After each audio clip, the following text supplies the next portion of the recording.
Hello छात्रों, RBS degree college मेजा खास के ऑनलाइन प्लेटफॉर्म पे सभी छात्रों का हम हार्दिक स्वागत करते हैं। छात्रों, आज जो है बीएससी एजी थर्ड सेमेस्टर के अंतर्गत जो आपका सब्जेक्ट है वह है environmental studies and disaster management के अंतर्गत जो आपका टॉपिक हम लेकर आए हुए हैं वह है natural resources, renewable and non renewable resources. जो है इसका अर्थ ये होता है छात्रों जो है कि प्राकृतिक संसाधन और नवीनीकरण और अनवीनीकरण संसाधन क्या होते हैं, आज हम लोग इस टॉपिक पे जो है अध्ययन करेंगे। मतलब कहने का अर्थ ये हुआ छात्रों जो है कि प्राकृतिक संसाधन वह संसाधन होते हैं छात्रों जो है जो हमें प्रकृति के द्वारा जो है मानव या पशु या पक्षी अपना जो है जीवनचर्या को पूरा करते हैं। तो जैसे अगर जो मानव अगर जो है एक तरीके से अगर उन्हें अगर एग्जाम्पल पे लिया जाए या उदाहरण पे लिया जाए तो प्रकृति से जो है मानव कई चीज़ों का उपभोग करता है, चाहे वो जीवाश्म ईंधन हो या गैस हो या पेट्रोल हो, डीजल हो या लकड़ी हो या कीमती लकड़ी हो, वो सारी चीज़ें आपको जो है प्राकृतिक संसाधन के द्वारा ही जो है मिल सकती हैं। और क्योंकि ये और कहीं भी जो है ये चीज़ें उपलब्ध नहीं हो सकती हैं। तो आज छात्रों जो है हम लोग जो है प्राकृतिक संसाधन से हम लोग को क्या मिलता है, उसके द्वारा हमें क्या जो है एक तरीके से नुकसान है, हमारे वायुमंडल में जो है क्या प्रतिक्रिया हो रही है, क्या परिवर्तन हो रहा है या मौसम में क्या परिवर्तन हो रहा है, आज हम जो है इसी सब चीज़ों पे जो है आपको अध्ययन कराएंगे छात्रों। ठीक है, आइए स्क्रीन पर चलते हैं।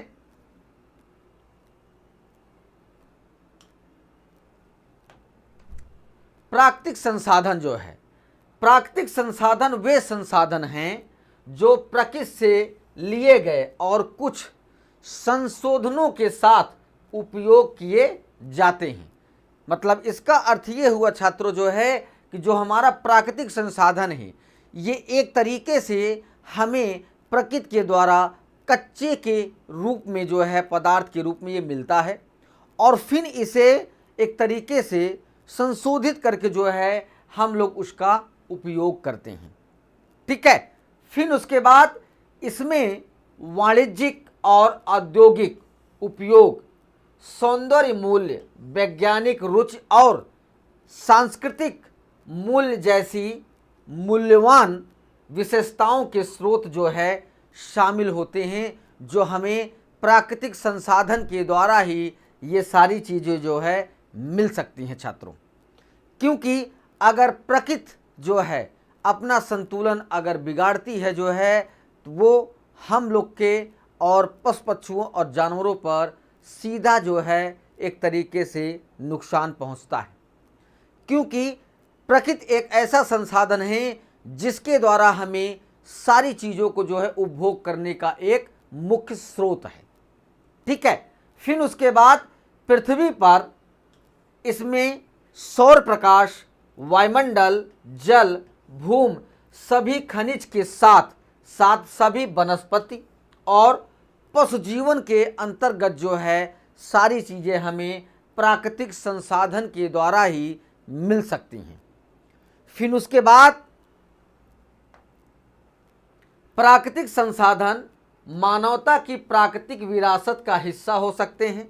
यह प्रकृति के भंडारण में संरक्षित हो सकते हैं, क्योंकि जब कोई जो है आप पदार्थ जो है प्रकृति के द्वारा आप पृथ्वी के अंदर से निकालते हैं तो उसे आप जो है संशोधित करके कई जो है उसके द्वारा जो है आप इंस्ट्रूमेंट हो या जो है उसके द्वारा कोई पदार्थ का निर्माण हो, तभी जो है हम उसका जो है उपभोग करते हैं या उसे उपयोग में लाते हैं।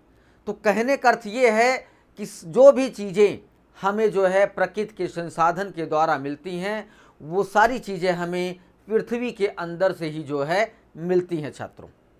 फिर उसके बाद विशेष क्षेत्रों में प्रायः इसके पारिस्थितिकी तंत्र में जैव विविधता और भू विविधता भी होती है।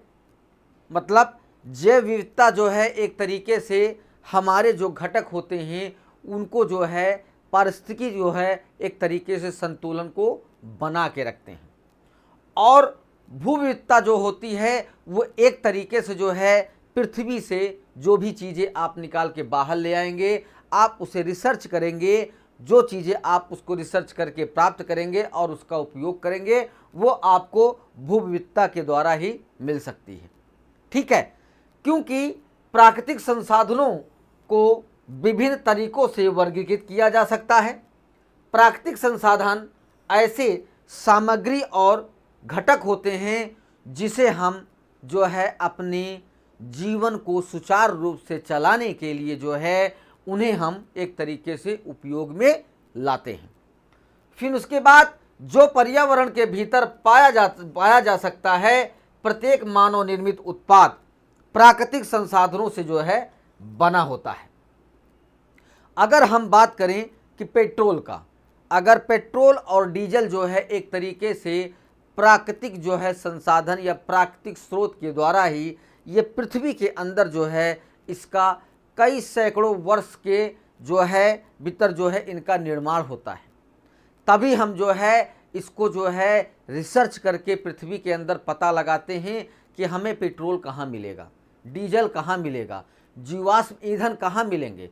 जैसे आपके कोयला हो गया और अयस्क हो गया, लोहा हो गया, ये सारी चीज़ें जो है आपके पृथ्वी के अंदर कई सालों करोड़ों वर्ष में दबे हुए रहते हैं और उन्हें किसी माध्यम के द्वारा जो है पृथ्वी से बाहर ले जाया जाता है, फिर उन्हें शुद्ध किया जाता है।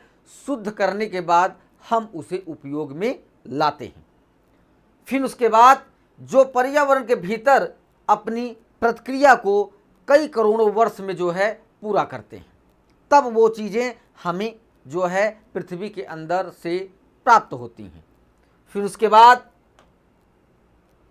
इसमें औद्योगिक उपयोग का मतलब ये है छात्रों जो है कि जैसे आपका जीवाश्म ईंधन हो गया, पेट्रोल हो गया, डीजल हो गया, गैस हो गया, तरल पदार्थें हो गए, लोहा हो गया, अयस्क हो गया, ये सारी चीज़ें जो है आपके औद्योगिक उपयोग के लिए जो है आप पृथ्वी से जो है बाहर निकाल के आप औद्योगिक जो है चीज़ों के लिए आप पदार्थ को इकट्ठा करके उन्हें जो है कच्चे माल के रूप में जो है उन्हें जो है निर्माण करने के लिए नए जो है चीज़ों को जो है बनाने की प्रक्रिया को आप औद्योगिक जो है उपयोग में लाकर ही बना सकते हैं।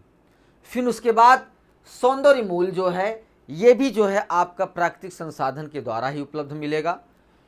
फिर उसके बाद वैज्ञानिक रुचि और सांस्कृतिक मूल्य जैसे मूल्यवान विशेषताओं के स्रोत भी जो है इसमें शामिल होते हैं, जो आपके पृथ्वी के अंदर से जो है या प्राकृतिक संसाधन के द्वारा ही आपको ये चीज़ें मिल सकती हैं।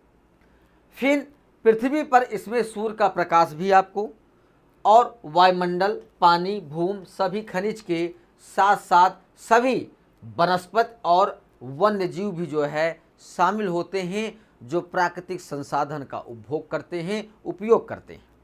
ठीक है, फिर आता है अनवीनीकरणीय संसाधन जो है, ठीक है, जिसे हम नॉन रिन्यूएबल रिसोर्सेज कहते हैं। गैर नवीनीकरणीय संसाधन प्राकृतिक पदार्थ होते हैं जिनकी खपत जितनी तेजी से होती है उतनी ही तेजी से पूर्त नहीं होती है, क्योंकि ये कई वर्ष जो है कई हजार करोड़ वर्ष जो है ज़मीन के अंदर जो है दबे रहते हैं और कई प्रक्रियाओं से गुजरते हैं, तब आपको जो है वो कच्चे के पदार्थ के रूप में आपको उपलब्ध मिलती है, जिसे आप संशोधन करके उपयोग में लाते हैं। ठीक है, फिर इस प्रकार एक गैर नवीनीकरणीय संसाधन एक सीमित संसाधन होते हैं।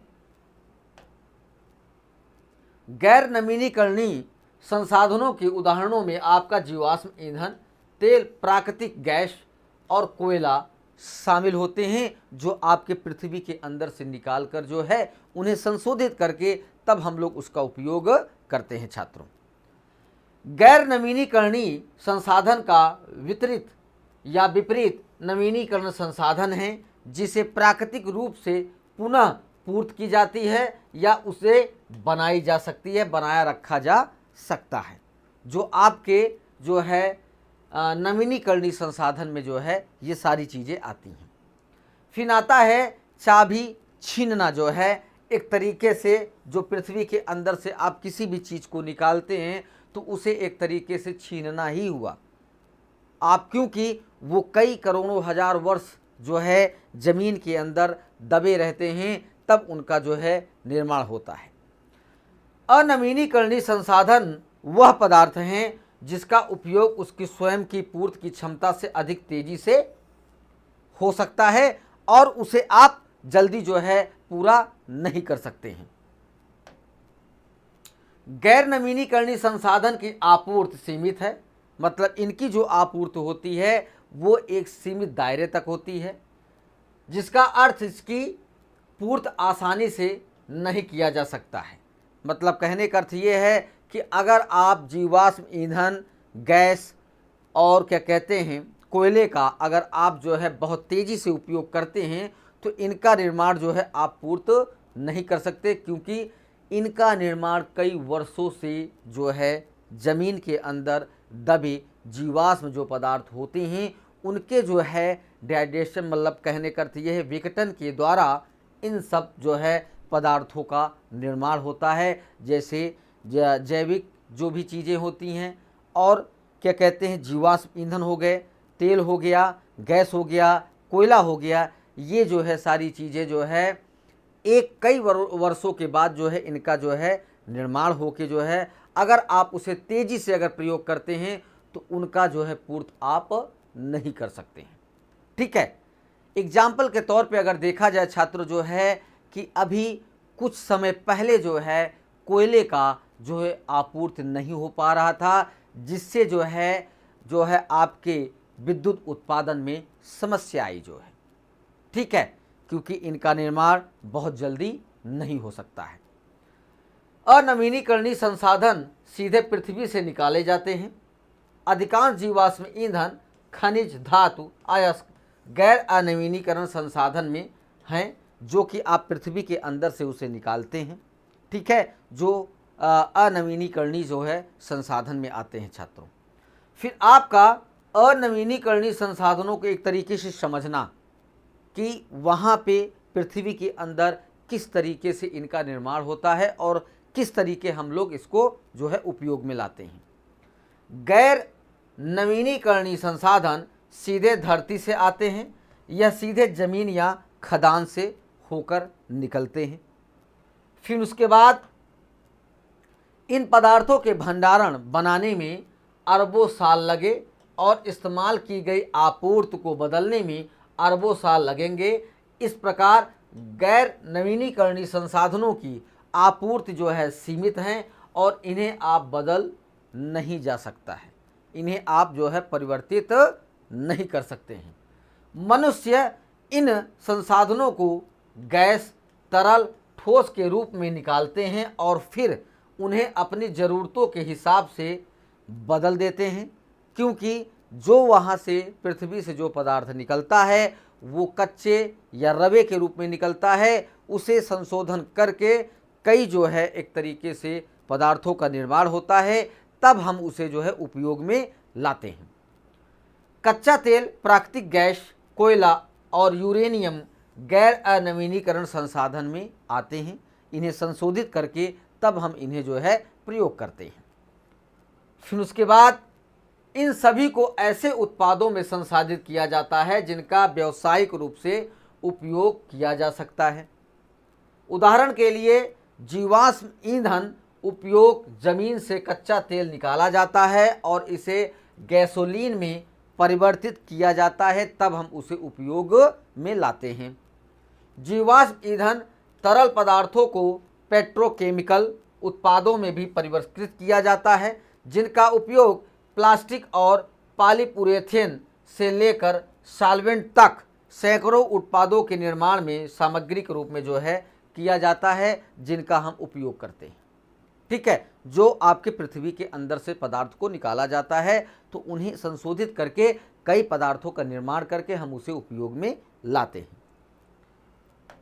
फिर उसके बाद ज़्यादातर समाज गैर नवीनीकरणीय संसाधनों पर बहुत ज़्यादा निर्भर है। मतलब कहने का अर्थ ये हुआ, निर्भर का अर्थ ये हुआ जो है कि अगर कोयले का उपभोग अगर आप कर रहे हैं तो आप जो है बिजली का उत्पादन हो रहा है तो उसे आप उपयोग कर रहे हैं। ठीक है, तो इसमें जो है आप समाज जो है पूरे तरीके से निर्भर होता है। अगर आपकी बिजली जो है कुछ समय के लिए चली जाए तो आपको बहुत ही प्रॉब्लम होगी। ठीक है, तो इन सब चीज़ों पे जो है मनुष्य क्या कहते हैं बहुत ही ज़्यादा जो है निर्भर होता जा रहा है धीरे धीरे। फिर उसके बाद खास तौर पर ऊर्जा के लिए यह अनुमान लगाया गया है कि दुनिया की लगभग 80% ऊर्जा जीवाश्म ईंधन का प्रयोग करके जो है खपत की जाती है। जो भी ऊर्जा उत्पादन के संयंत्र बनाए गए हैं या कल कारखाने बनाए गए हैं या जो है विद्युत घर बनाए गए हैं तो वहाँ पे आपके जीवाश्म ईंधन का उपयोग सबसे ज़्यादा होता है। इससे न केवल उपलब्ध आपूर्ति पर भारी दबाव पड़ता है बल्कि पर्यावरण पर भी इसका बहुत बड़ा असर पड़ता है, क्योंकि अगर जीवाश्म पदार्थ का अगर यूज हो रहा है, उपयोग हो रहा है, तो वहाँ से जो भी उसमें से धुएँ निकलेंगे वो आपके पर्यावरण को दूषित करेंगे जो है। तो वहाँ पे हमें जो है पर्यावरण जो है बिगड़ने का भी जो है संकेत मिलता है। जीवाश्म ईंधन को जलने से कार्बन डाइऑक्साइड निकलती है जिससे जलवायु परिवर्तन जो है होता रहता है, जिसका जो है इस समय जो है मनुष्य, पशु पक्षी और सभी जो भी जीव जंतु हैं मौसम परिवर्तन का जो है एक तरीके से खमाजिया या जो है झेलने की परिवर्तन की प्रक्रिया जो है आज समय में देखा जा रहा है कि बारिश बहुत ही कम हो रही है, जो कारण है जो है पॉल्यूशन, जो आपके मौसम को परिवर्तित कर दिया है। ठीक है, फिर उसके बाद सूर्य, हवा और पानी नवीनीकरणीय संसाधनों के सबसे आम उदाहरण हैं। अन्य में लकड़ी, पृथ्वी की गर्मी और बायोमास शामिल है जो आपके नवीनीकरणीय जो है संसाधनों के अंतर्गत आते हैं। जीवाश्म ईंधन और अनवीनीकरण संसाधन जो है, ठीक है, जीवाश्म ईंधन सभी गैर नवीनीकरणीय हैं, लेकिन सभी गैर नवीनीकरणीय जीवाश्म ईंधन नहीं होते हैं। ठीक है, जिनके द्वारा हमारा मौसम परिवर्तन या क्या कहते हैं प्राकृतिक जो संसाधनों से जो है जो भी वहाँ पे धुएं उत्पन्न होते हैं या विषैली गैसें निकलती हैं वो हमारे मौसम को परिवर्तित करती रहती हैं। तो कच्चे तेल और प्राकृतिक गैस और कोयले को जीवाश्म ईंधन माना जाता है, लेकिन यूरेनियम को नहीं, बल्कि यह एक भारी जो है धातु है। ठीक है, तो कहने का अर्थ ये है जो कच्चे तेल और प्राकृतिक गैस हैं, कोयले हैं, ये जीवाश्म ईंधन है। यूरेनियम जो लोहा अयस्क होते हैं वो जो है एक तरीके से आपके जो है भारू धातु में आते हैं। ठीक है, जो पृथ्वी के अंदर से जो है निकलते हैं, जो आप उसका उपभोग करते हैं, शोधित करके जो है उसे उपयोग में लाया जाता है, जिसे ठोस के रूप में निकाला जाता है और फिर परमाणु ऊर्जा संयंत्रों द्वारा ईंधन स्रोत में उसे परिवर्तित किया जाता है। ईंधन के रूप में जो है प्रयोग करके परमाणु ऊर्जा में जो है परमाणु ऊर्जा संयंत्र को तैयार करके उपयोग में लाया जाता है। ये सभी गैर नवीनीकरण संसाधन ऐतिहासिक रूप से मूल्यवान ऊर्जा जो है साबित हुई हैं, जिनका निष्कर्षण रास्ता है, भंडारण, रूपांतरण, शिपिंग और आसान और सस्ते तरीके से किया जाता है। गैर नवीनीकरण संसाधनों से निर्मित ईंधन अपनी सामर्थ्य और उच्च ऊर्जा सामग्री के कारण अभी भी विश्व में उत्पादित समस्त विद्युत का प्राथमिक स्रोत है, जो कि ऊर्जा के रूप में प्रयोग करते हैं आज के समय में जो है। ठीक है, जो आपके कोयला का उपयोग ऊर्जा उत्पादन के लिए, प्राकृतिक गैस भी जो भी होती हैं उसके द्वारा भी जो है ऊर्जा जो है उत्पन्न की जाती है। जीवाश्म पदार्थ जो होते हैं उनके द्वारा जो है क्या कहते हैं जो है ऊर्जा उत्पन्न की जाती है। तो ये सारी चीज़ें जो है आपके प्राकृतिक संसाधन के द्वारा ही चीज़ें जो है संभव हैं छात्रों। फिर उसके बाद नवीनीकरणीय विकास आता है। ठीक है, रिसोर्सेज जो है, और ये जो है आपूर्ति और मांग के मूल नियम का पालन करते हुए गैर नवीनीकरणीय संसाधनों को प्राप्त करने की लागत बढ़ती रहेगी, क्योंकि वे दुर्लभ हो जाएंगे। इनसे कई ईंधनों की आपूर्ति पूरी तरह से समाप्त होने का खतरा रहता है, क्योंकि जो भी चीज़ें जो है पृथ्वी के अंदर से निकाली जाती हैं वो बहुत ही सीमित होती हैं। अगर उनका जो है उपयोग आप तेज़ी से करेंगे तो फिर वो जो है आप उसे पूर्त नहीं कर सकते हैं। अंततः इसकी कीमतें उस बिंदु पर पहुंच जाएंगी जिसे अंतिम उपयोगकर्ता वहन नहीं कर पाएगा, जिससे वैकल्पिक ऊर्जा स्रोत की ओर कदम बढ़ाना पड़ेगा। ठीक है, जब ये स्रोत समाप्त होंगे जो है तो फिर वहाँ पे हमें वैकल्पिक ऊर्जा के लिए जो है कोई न कोई रास्ता जो है खोजना पड़ेगा। फिर उसके बाद पर्यावरण पर जीवाश्म ईंधन के उपयोग के प्रभाव और जलवायु परिवर्तन में उसके योगदान में चिंता बढ़ती जा रही है।